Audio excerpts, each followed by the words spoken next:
Today, we're looking at a 44-year-old cold case that has finally been solved. On March 24, 1978, 19-year-old university student Cheryl Thompson went missing after leaving her parents' house to meet her lover at a disco in Cincinnati, Ohio.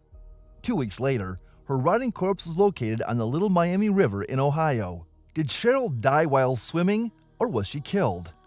Cheryl was a brilliant, kind, fun-loving, and joyful adolescent who was everyone's best friend. She was acknowledged to the College of Cincinnati to concentrate on nursing, a blessing from heaven. Nursing was a profession she generally planned to seek after, and in light of the fact that her school was in a similar city as her folks, it was simple for her to drive between the two.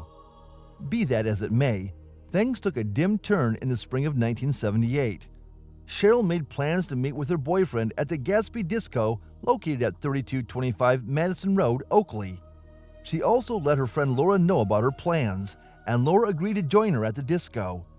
It was all set to be a fun-filled evening, but Laura soon changed her mind and called Cheryl to let her know. Cheryl decided to go to the disco anyway, and that was the last time anyone saw her alive. When she didn't show up, her boyfriend became concerned, and he ultimately spotted her car parked close to the disco. The following day, her car was discovered a few blocks away from the disco, but Cheryl herself could not be seen anywhere.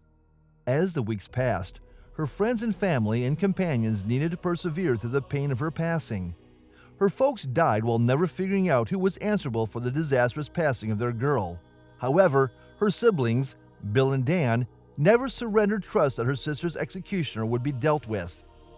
In the year 2010, investigators from the Loveland Police Department delivered sperm from Cheryl's rape kit to a genealogical firm that was not affiliated with the investigation. The business employed a technique known as genetic genealogy, which involves analyzing people's DNA in order to discover the relationships between them. The findings uncovered a family tree, and 3 members of the family were selected for further investigation. The specialists had the option to find the people and clarify for them why they were being analyzed. The people being referred to were a sibling, a cousin, and an uncle. The 3 individuals willingly provided the authorities with their full cooperation and even volunteered to provide samples of their sperm for additional examination. Then again, none of their DNA was a counterpart to the DNA of the unidentified person who had assaulted and killed Cheryl. The 3 men furnished the agents with a significant snippet of data, which was that of one of their siblings, called Ralph Howell, had been killed in a car crash in the year 1985. After exhuming Ralph's remains, which had been interred at Rest Haven Memorial Park in Avondale, the investigators took his jawbone to a forensics lab so that it could be examined there. The analysis revealed that there was a match between Ralph's DNA and the DNA that was discovered in Cheryl's rape kit. It was believed that Ralph was responsible for the deaths of 3 further women during the years 1976 and 1978. There was no DNA evidence found in the instances of Charmaine Stella, who was 17, Nancy Ann Theobald, who was 18, and Victoria Hincher, who was 24 years old. They were also found raped and strangled. Charmaine Stolla was just 17.